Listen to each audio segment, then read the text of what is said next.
never should take a risk with this stuff. So it's like you work on the pattern. This pattern here, watch here. This pattern here.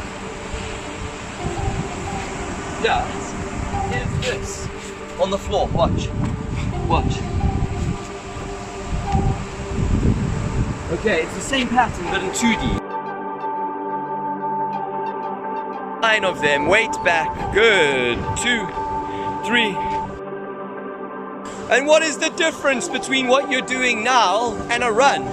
Well, it's healthier for the brain, first of all. The brain is having to perform a lot of coordination. That's it, girls. Secondly, you're burning more calories, and thirdly, you're improving the intelligence of the connection between your mind and your body, right?